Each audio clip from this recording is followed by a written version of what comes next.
In the year 1886, a book was published that changed the way we talk about the human soul forever. It did not begin in a library, but in a feverish nightmare that the author, Robert Louis Stevenson, had while he was sick in bed. He awoke with a fine bogey tale about a man who tried to use science to separate his own personality into two distinct parts. Today, the names of his characters are so famous that they have become a standard way to describe the struggle between the good and evil sides of our nature. This is the story of the strange case of Dr. Jekyll and Mr. Hyde.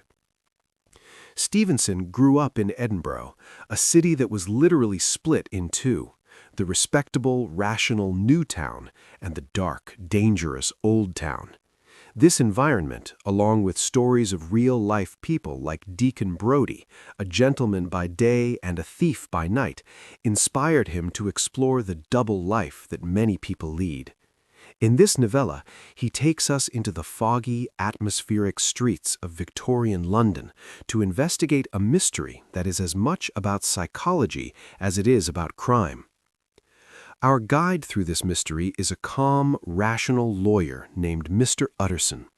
Utterson is a loyal friend who becomes deeply concerned when he hears about a cruel, ape-like man named Mr. Hyde who has been seen hurting innocent people.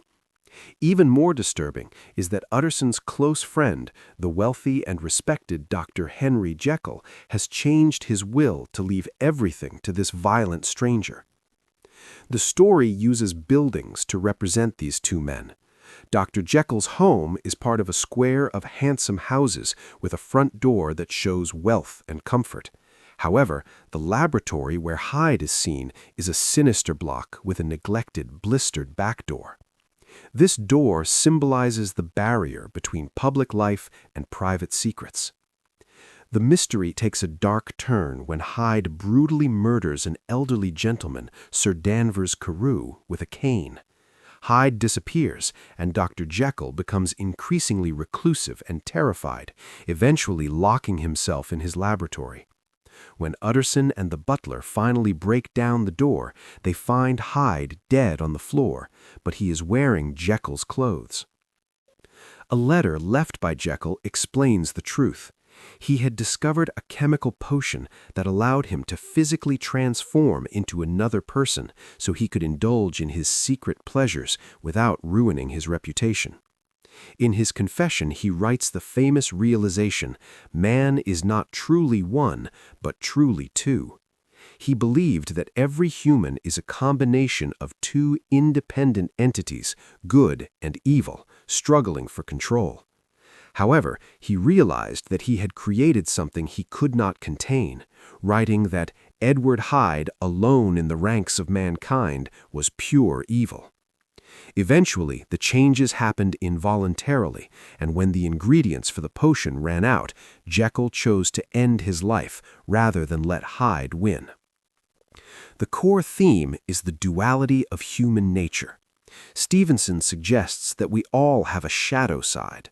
To understand this, we can look at the id, ego, and superego, a theory developed by Sigmund Freud. Mr. Hyde is the id, our basic instincts that want pleasure right now. The superego is the pressure from society to be perfect. Dr. Jekyll is the ego, the rational part, trying to balance these two, but he fails because he tries to cut them apart instead of keeping them in harmony. Another theme is the Victorian standard of reputation. In Stevenson's time, looking respectable was everything. This led to a veneer of civilization, a thin mask that hides the true person underneath. Finally, the book warns about the dangers of unethical science, showing what happens when human curiosity goes too far and ignores moral responsibility. This story is just as relevant now as it was in the 1880s because we still struggle with our identities. Think about our digital lives. We often create a perfect version of ourselves on social media while hiding our real mistakes or darker feelings behind a screen. It also speaks to the universal experience of internal conflict. We all have moments where we feel a tug of war between what we want to do and what we know is right.